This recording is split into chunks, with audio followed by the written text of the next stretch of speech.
Hey guys, it's Paper Milkshake and welcome back to my channel.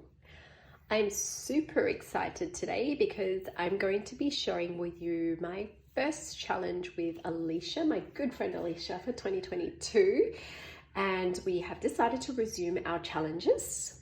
If you've been following my channel for a while, you'll know that throughout last year and the year before, Alisha and I have been doing some ongoing challenges where we set a little theme or projects to do, and then we go off and do our own little challenges.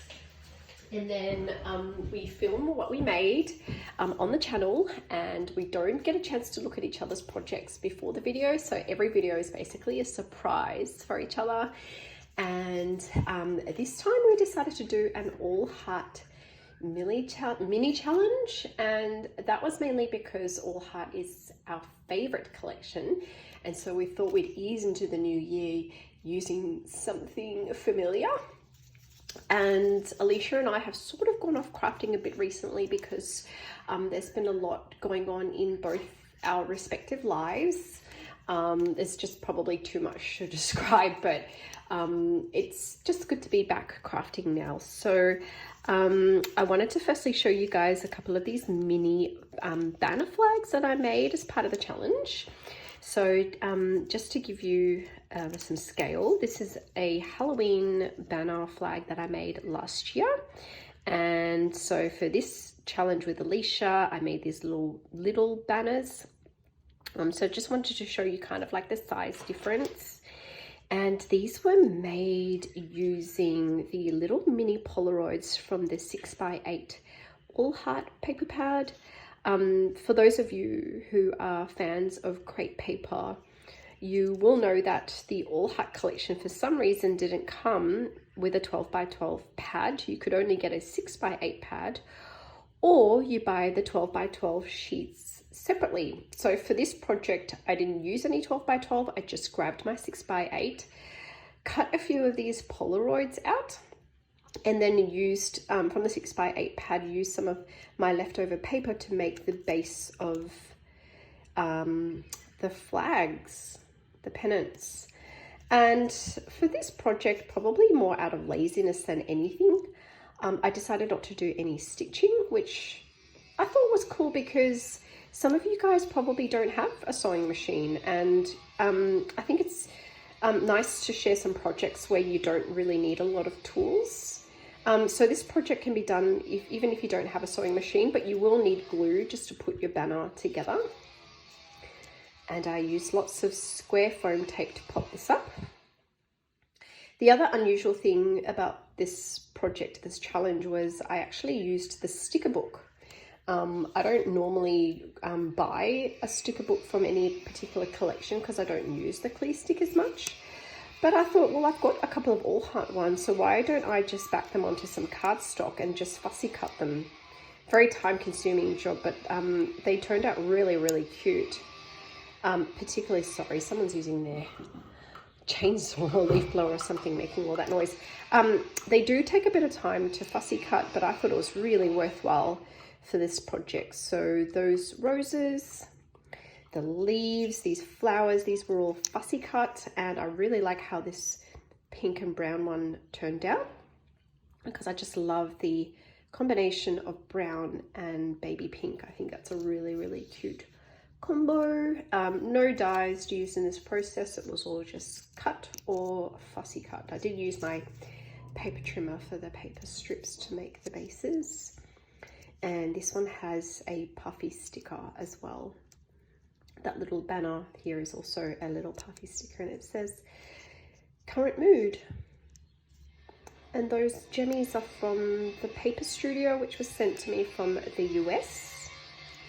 And those are the 3 little banner flags I made for this mini challenge. The other thing I made for this mini challenge, bit of a backstory, but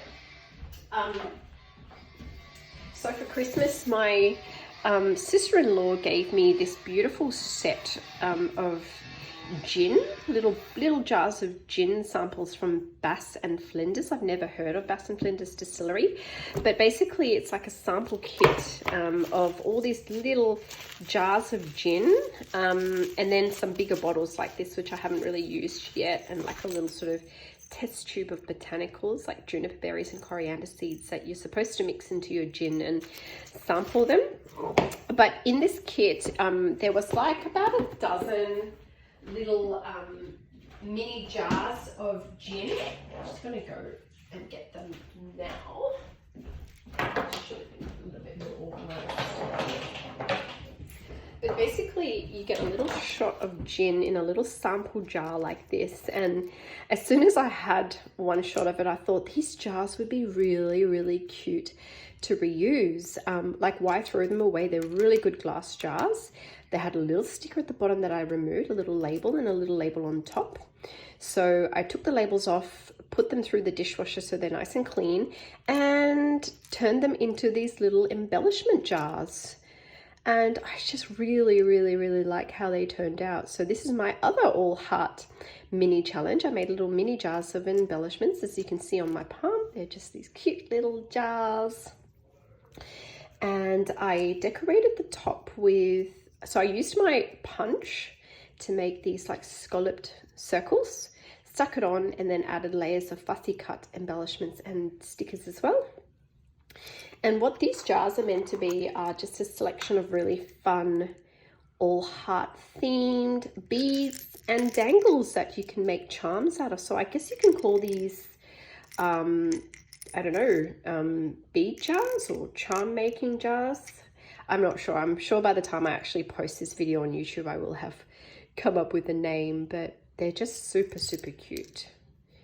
I added lots of different beads and charms and things from my own collection and made a really cool little mix of all heart colors. So that's the first jar. I made quite a few of these. I used every single jar left from this little gin sample. And one of the things I really like about crafting is being able to repurpose stuff. Didn't do a great job fussy cutting here, as you guys can see, but nonetheless, this one actually did turn out to be my favorite one because I really like that flower.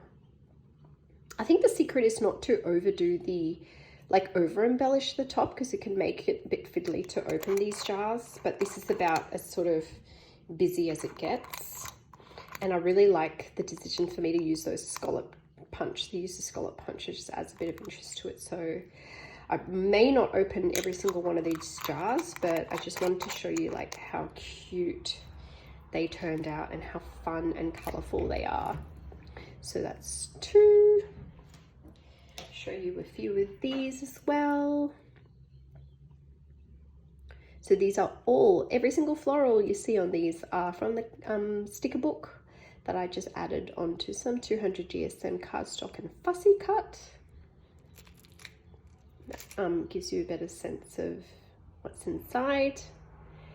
And at first I was going to make sequins jars, but I figured I make a lot of sequins mixes, but I don't make a lot of bead mixes. And by the way, my inspiration for this project was this particular jar of gorgeous beads that my friend Alisha sent me in a Halloween swap, and that inspired me to make these sort of little mini jars. There's a size difference, mini and big. So I absolutely love this. I haven't used any of these beads yet for Alisha because I just want to hoard them and look at them all day. They're so beautiful. She knows how much I love this jar. So there was this one here. I love the black and white of that.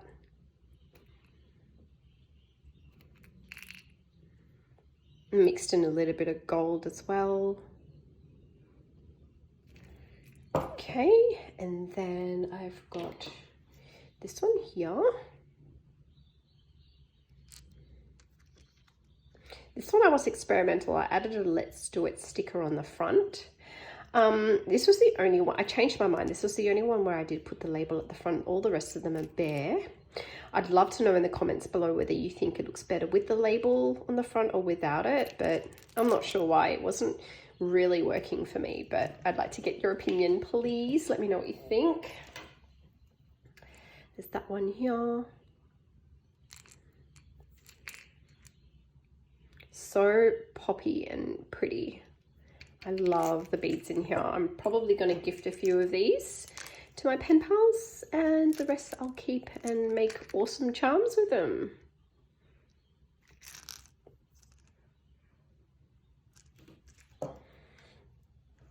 And then there's this one. Really like how this one turned out.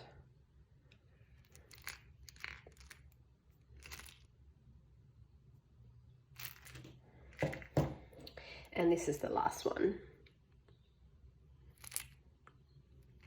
This one's got a little white gummy bear charm in it as well, and that gorgeous glitter one. I don't really know how I acquired that bead, but it's so pretty, and I think that might be my last one.